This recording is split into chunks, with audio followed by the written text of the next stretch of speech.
আসসালামু আলাইকুম, শুভেচ্ছা, আমন্ত্রণ মাই টিভির রাত 9:30 সংবাদে। আপনাদের সাথে আছি আমি উম্মে সাবেরিনা। শুরুতেই সংবাদ শিরোনাম। প্রতিমা বিসর্জনের মধ্য দিয়ে শেষ হলো সনাতন ধর্মাবলম্বীদের শারদীয় দুর্গোৎসব। করোনা সংক্রমণের শঙ্কায় হয়নি শোভাযাত্রা। নতুন করে সাম্প্রদায়িকতাকে উস্কে দিচ্ছে বিএনপি, অভিযোগ কাদেরের। পূজা মণ্ডপে হামলা ভাঙচুর সরকারের চক্রান্ত, দাবি রিজভির। 12 ঘন্টা বন্ধ থাকার পর দেশ জুড়ে সচল 3G ও 4G সেবা। কারিগরি ত্রুটির কারণে বন্ধ ছিল, জানালেন মোস্তফা জব্বার। প্রথমবারের মতো ক্ষুধার মন্দায় মধ্যম পর্যায়ে নেমে এসেছে বাংলাদেশের অবস্থান, এগিয়ে রয়েছে ভারত পাকিস্তানের থেকে।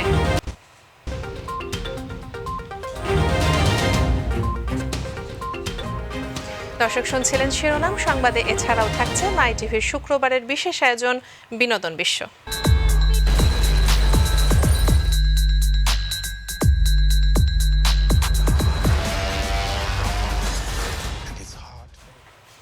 এবার বিস্তারিত, আর শুরুতেই দুর্গোৎসব প্রসঙ্গ।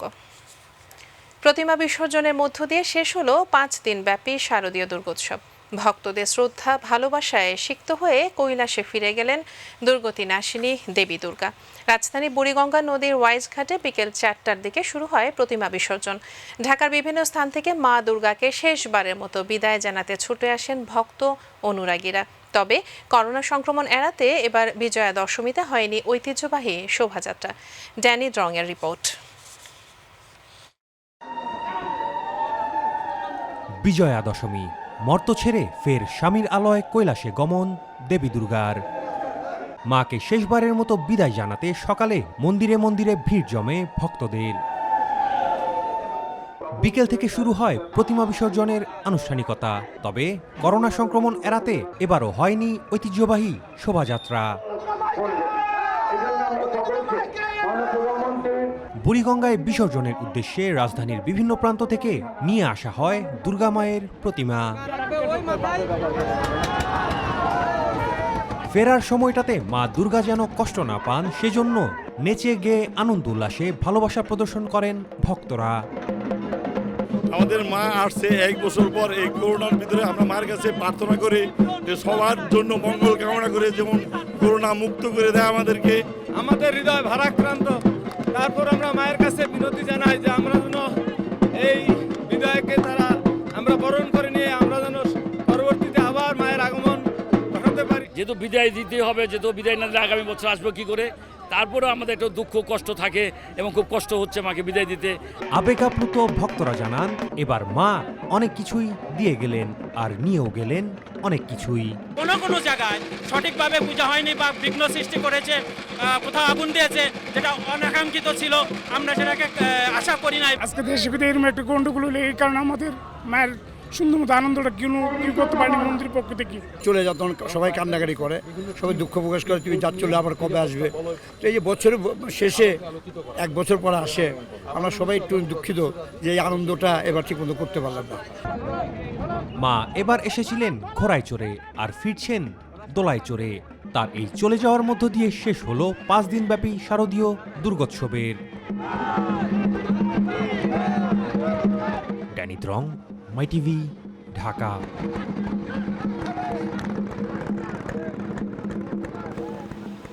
এর আগে সকালে মন্ত্রপাঠ, ঢাকঢোল, শঙ্খ আর উলুধ্বনির মধ্য দিয়ে মহাদশমীতে শেষ হয় বিহিত পূজা।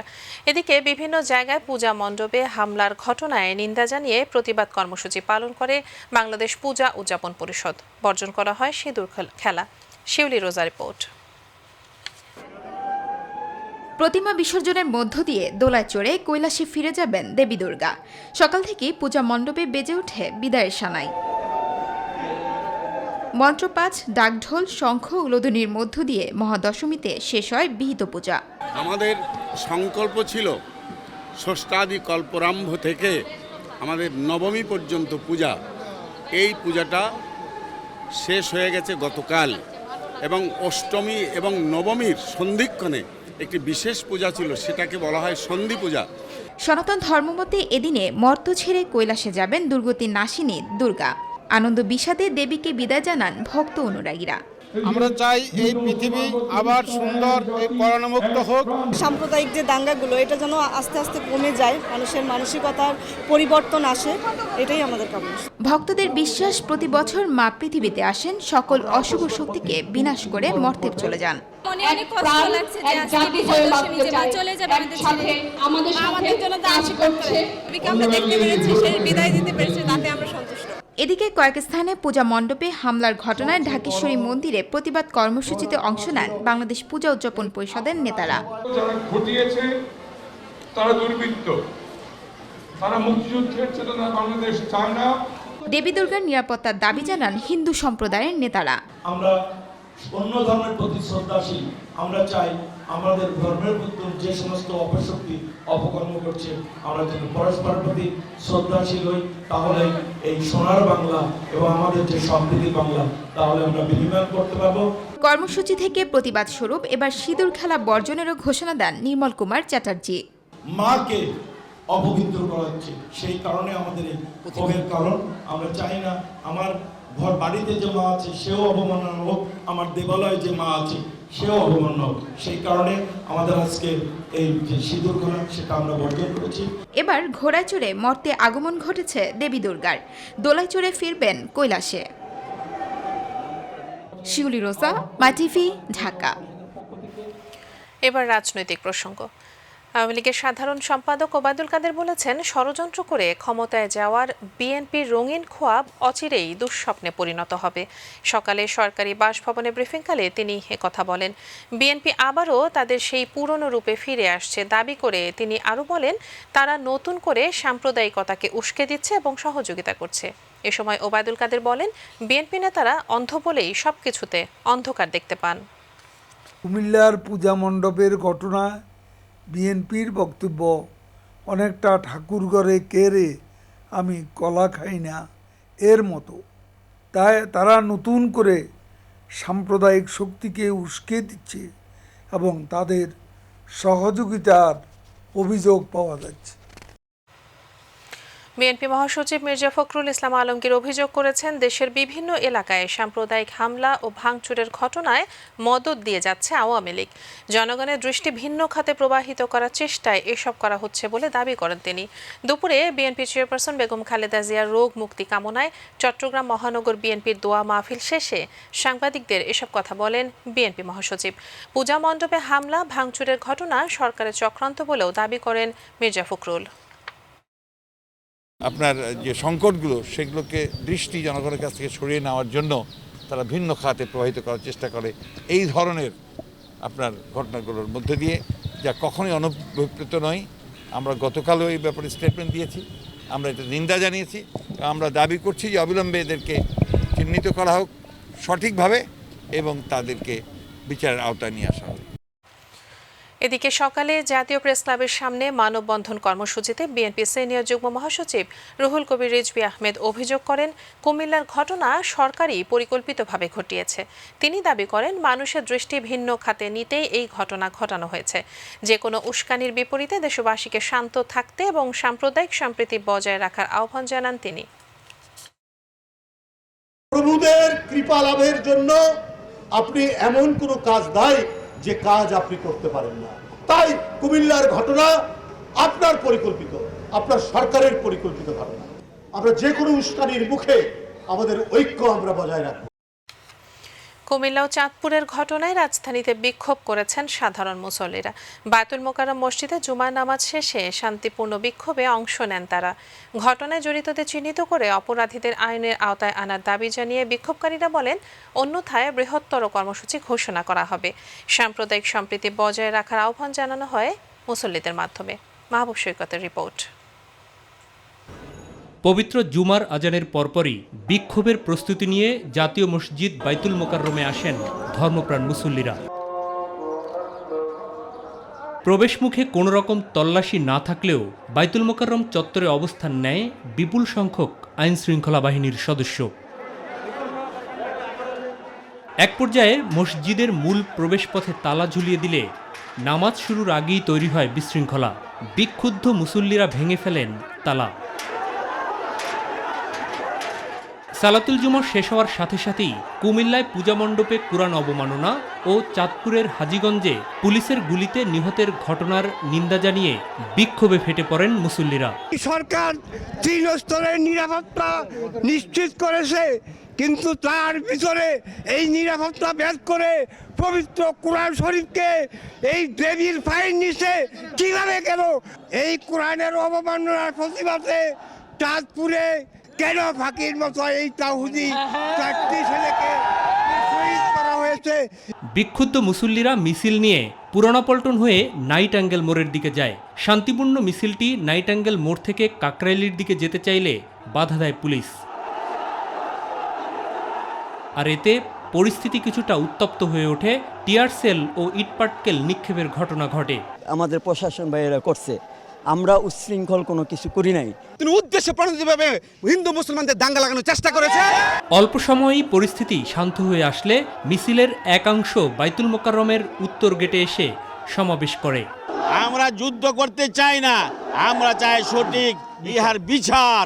তারা কারা, তারা কার ইন্ধনে করলো সেটাকে তথ্য বাছাই করে বের করতে হবে। আগে যতদিন পর্যন্ত আসামি ধরা না খাবে এবং সঠিক বিচার না হবে ততদিন পর্যন্ত আমাদের প্রতিবাদী আন্দোলন চলতেই থাকে। একই সাথে এই ঘটনাকে কেন্দ্র করে কোনোভাবেই যেন সম্প্রীতি বিনষ্ট না হয় তারও আহ্বান জানান মুসল্লিরা। কোনো মুসলমান কোনো অন্য জাতির উপর কোনো অন্য মানুষের উপর হামলা করুক, এটা কোশ্চিনকাল আমরা চাই না। সমাবেশ শেষে মুনাজাতের মাধ্যমে শেষ হয় কর্মসূচি। মাহবুব সৈকত, মাইটিভি, ঢাকা। এবার অন্যান্য প্রসঙ্গ। দীর্ঘ 12 ঘন্টা বন্ধ থাকার পর সারা দেশে আবার সচল হয়েছে মোবাইল ফোনে 3G ও 4G ইন্টারনেট সেবা। বিকেল 4টার পর রাজধানী ঢাকা সহ দেশের বিভিন্ন জেলার ব্যবহারকারী তাদের মোবাইল ফোনে 3G ও 4G ইন্টারনেট সচল হওয়ার চিত্রটি দেখতে পান। এর আগে ভোর থেকে সারা দেশে মোবাইল ফোনে 3G ও 4G ইন্টারনেট সেবা বন্ধ ছিল। কারিগরি ত্রুটির কারণে এটা হয়েছিল বলে জানিয়েছেন ডাক ও টেলিযোগাযোগ মন্ত্রী মোস্তফা জব্বার। আমাদের মোবাইল ইন্টারনেটের যে 3G 4G টেকনোলজি আছে এই ক্ষেত্রে একটু কারিগরি ত্রুটি দেখা দিয়েছে এবং সেই ত্রুটির জন্য 3G 4G সেবাটা আমরা এখন দিতে পারছি না। ইতিমধ্যেই ত্রুটিটা কি সেটা আমরা চিহ্নিত করতে পেরেছি, এটা সারিয়ে তোলার জন্য কাজ করছে বিটিআরসি এবং আমাকে এইটুকু আশ্বাস দেওয়া হয়েছে যে মোটামুটি বিকেল বা সন্ধ্যা নাগাদ মধ্যে এটা ঠিক হয়ে যাবে এবং আমরা স্বাভাবিক অবস্থায় ফেরত যাব। দেশে করোনা সংক্রমণে নিম্নমুখী ধারার মধ্যে একদিনে 396 জন নতুন রোগী শনাক্ত হয়েছেন, যা 5 মাসের পর সর্বনিম্ন। এর আগে 16 ফেব্রুয়ারি এর চেয়ে কম 363 জনের করোনা শনাক্ত হয়। নতুন শনাক্তদের নিয়ে দেশে এ পর্যন্ত শনাক্ত করোনা রোগীর সংখ্যা দাঁড়ালো 15,64,881 জন। আর গত 24 ঘন্টায় করোনায় আরও 9 জনের মৃত্যু হয়েছে। এ নিয়ে দেশে মৃতের সংখ্যা বেড়ে 27,746 জন হলো। সবশেষ 24 ঘন্টায় 18,980 জনের নমুনা পরীক্ষা করা হয়। পরীক্ষার বিপরীতে রোগী শনাক্তের হার 2.09%। আগের দিন এ হার ছিল 2.16%। গত 24 ঘন্টায় মারা যাওয়া 9 জনের মধ্যে 6 জনের মৃত্যু হয়েছে ঢাকা বিভাগে। এছাড়া চট্টগ্রামে 2 জন ও সিলেট বিভাগে 1 জনের মৃত্যু হয়েছে। রাজশাহী, খুলনা, বরিশাল, রংপুর ও ময়মনসিংহ বিভাগে কারো মৃত্যু হয়নি। প্রথমবারের মতো ক্ষুধার মাত্রায় বাংলাদেশের অবস্থান মধ্যম পর্যায়ে নেমে এসেছে। 100-র মধ্যে বাংলাদেশের GHI স্কোর 19.01। অপুষ্টি, বামনত্ব, পেশির ক্ষীণতা এবং শিশু মৃত্যুর হার হ্রাসের পথ ধরে 2012 সাল থেকে অনাহারের বিরুদ্ধে লড়াইয়ে দারুণ ফল করেছে বাংলাদেশ। বৈশ্বিক ক্ষুধা সূচক বা GHI 2021-এর প্রতিবেদনে উঠে এসেছে এমনই তথ্য। মোবাল্লিক করিমের রিপোর্ট। বৈশ্বিক ক্ষুধা সূচকে এক ধাপ পিছিয়েছে বাংলাদেশ। 116টি দেশের মধ্যে এবার বাংলাদেশের অবস্থান 76 নম্বরে। 2020 সালে 160টি দেশের মধ্যে যা ছিল 75। এর অর্থ দেশে ক্ষুধার্তের সংখ্যা বেড়েছে। সূচকের স্কোর অনুযায়ী বাংলাদেশের ক্ষুধার মাত্রা গুরুতর পর্যায়ে রয়েছে। গ্লোবাল হাঙ্গার ইন্ডেক্স GHI ওয়েবসাইটে প্রকাশিত তথ্য অনুযায়ী এবছর বাংলাদেশের স্কোর 19.1। নেপালের স্কোরও একই। তবে ভারত পাকিস্তানের চেয়ে অনেক এগিয়ে আছে বাংলাদেশ। গত বছর বাংলাদেশের স্কোর ছিল 20.4। অন্যদিকে এবার ভারতের অবস্থার অবনতি হয়েছে চোখে পড়ার মতো। বিশ্বের 116টি দেশের মধ্যে এবার ভারতের অবস্থান 101, গত বছর যা ছিল 94। এবার পাকিস্তানের অবস্থান 92তম, আর মিয়ানমার আছে 71 নম্বরে। সোমালিয়া একমাত্র দেশ হিসেবে রয়েছে অনাহারে অতি আশঙ্কাজনক পর্যায়ে। এছাড়া 5টি দেশে ক্ষুধার তীব্রতা আশঙ্কাজনক এবং আরও 31টি দেশে ক্ষুধার তীব্রতা গুরুতর পর্যায়ে রয়েছে। গ্লোবাল হাঙ্গার ইন্ডেক্স মূলত 4টি বিষয়ের মাপকাঠিতে তৈরি করা হয়। এগুলো হলো অপুষ্টি, 5 বছরের কম বয়সী শিশুদের উচ্চতার তুলনায় ওজন, 5 বছরের কম শিশুদের উচ্চতা ও 5 বছরের কম শিশুদের মৃত্যুর হার। প্রতিবেদনে বলা হয়েছে এসব উন্নতির নেপথ্যে রয়েছে বাংলাদেশের 2041 সালের মধ্যে উন্নত দেশের তালিকায় উঠে আসার লক্ষ্য। অপুষ্টি সমস্যা দূরীকরণেও সেই পথে অগ্রগতির অন্যতম প্রধান অংশ বলে এক্ষেত্রে সরকার দৃঢ় অঙ্গীকার ও সংকল্প দেখাচ্ছে।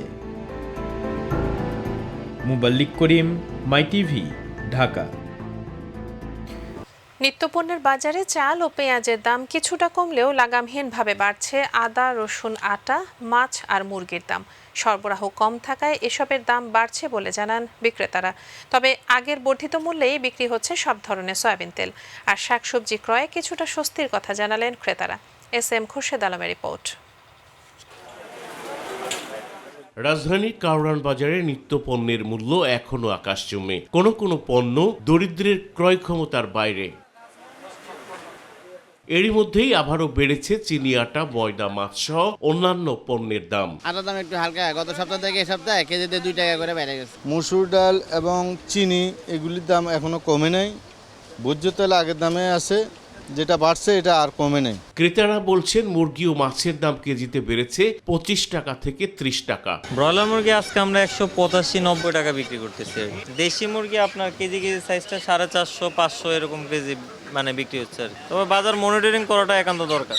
গেছে সপ্তাহ তো এই সপ্তাহ মনে করেন বড় মাছের 40-50 টাকা বাড়ছে, ছোট মাছের 20-30 টাকা বাড়ছে। চাহিদার বিপরীতে সরবরাহ কম থাকায় এসবের দাম বেড়েছে বলে জানান ব্যবসায়ীরা। এক্ষেত্রে সরকারের তদারকি বাড়ানোর দাবি তাদের। আজকের বাজার 70 টাকা, তো 45 টাকার বাজারটা 70-80 টাকা হয়ে আজকে 70 টাকা হয়েছে। এটা কি কমতির বাজারে ধরা যায়? আসলে যারা বড় বড় মজুদদার, যারা বড় বড় কোম্পানি তারাই জানে। তবে সরকারের উচিত এটি তদারকি করা। আসলে রহস্যটা এখন চালবাজি কোনো চলে না, এখন ঠিক মতনে আছে, বাড়াও না কমাও না ঠিক মতন আছে। তবে ইন্ডিয়ান চাল যদি না আসতো তাহলে বাজার বাড়ায় দিত।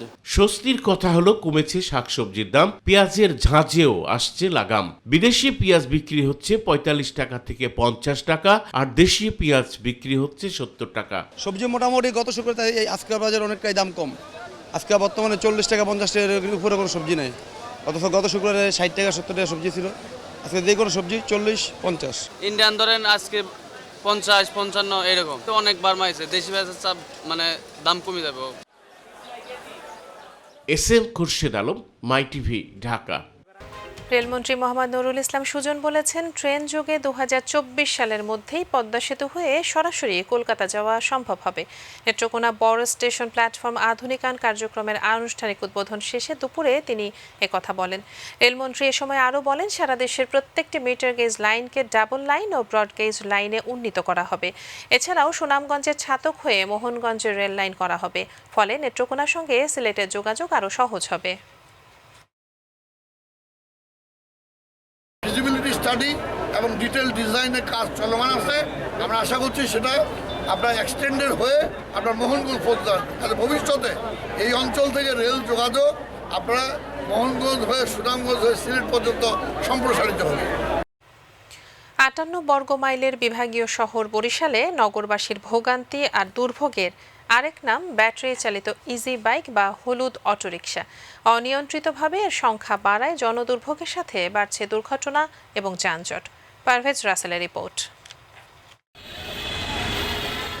মাত্র অর্ধযুগ আগে বরিশাল সিটি কর্পোরেশন নগরবাসীর কথা চিন্তা করে মাত্র 2610টি ব্যাটারি চালিত হলুদ অটো বা ইজি বাইক চালানোর অনুমতি প্রদান করে।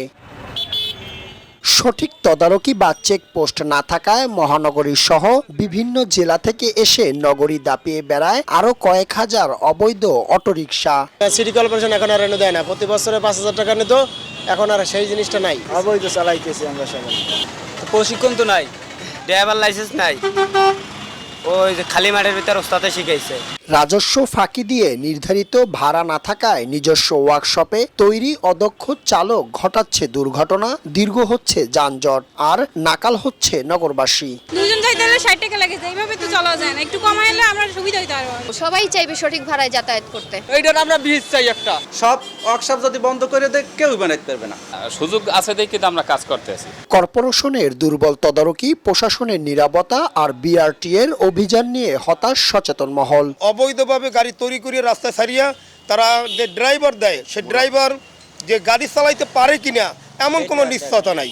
সড়ক নিরাপদ করতে অবৈধ সকল যান বন্ধে এবার হবে কঠোর অভিযান, বলেন বিআরটি এর উপপরিচালক। বরিশালের মেট্রোপলিটন এরিয়ায় অবৈধ যান যাতে চলাচল করতে না পারে এবং বৈধ যানের সংখ্যা যাতে বৃদ্ধি পায়, পরিবহন সেক্টর শৃঙ্খলা ফিরিয়ে আনতে আমরা যে পদক্ষেপগুলো নিয়েছি ইনশাআল্লাহ সেগুলো বাস্তবায়ন করার চেষ্টা করব। সিটি কর্পোরেশন আর দিবে না অনুমতি, দেখবে প্রশাসন, দাবি নগর পিতার। ট্রাফিক পুলিশ এবং তাদের উপরে আমরা ছেড়ে দিয়েছি, এটি তারা নিয়ন্ত্রণ করার কথা এবং বিআরটিএ এখন বাকিটা তারাই বলতে পারবেন। প্রকাশ্যে তৈরি করা অনুমতিবিহীন অবৈধ ইজি বাইকের কারণে ঘটছে দুর্ঘটনা, হচ্ছে যানজট, দিচ্ছে না রাজস্ব। তাই সংশ্লিষ্ট দপ্তরগুলো এদের লাগাম টেনে ধরতে নিবে দ্রুত পদক্ষেপ, এমনটা প্রত্যাশা এ নগরবাসীর। পারভেজ রাসেল, মাই টিভি। এরই সাথে সংবাদের শেষ প্রান্তে আমরা যাবার আগে শিরোনামগুলো জানিয়ে দিচ্ছি আরও একবার। প্রতিমা বিসর্জনের মধ্য দিয়ে শেষ হলো সনাতন ধর্মাবলম্বীদের শারদীয় দুর্গোৎসব। করোনা সংক্রমণের শঙ্কায় হয়নি শোভাযাত্রা। নতুন করে সাম্প্রদায়িকতাকে উস্কে দিচ্ছে বিএনপি, অভিযোগ কাদেরের। পূজা মণ্ডপে হামলা ভাঙচুর সরকারের চক্রান্ত, দাবি রিজভির। 12 ঘন্টা বন্ধ থাকার পর দেশ জুড়ে সচল 3G ও 4G সেবা, কারিগরি ত্রুটির কারণে বন্ধ ছিল জানালেন মোস্তফা জব্বার। প্রথমবারের মতো ক্ষুধার মাত্রায় মধ্যম পর্যায়ে নেমে এসেছে বাংলাদেশের অবস্থান, এগিয়ে রয়েছে ভারত পাকিস্তানের থেকে। আফগানিস্তানের কান্দাহারের এক শিয়া মসজিদে বোমা হামলায় 16 জন নিহত, আহত অন্তত 45। নেইমারের নৈপুণ্যে উরুগুয়েকে 4-1 গোলে উড়িয়ে দিয়েছে ব্রাজিল, পেরুকে 1-0 গোলে হারিয়েছে আর্জেন্টিনা।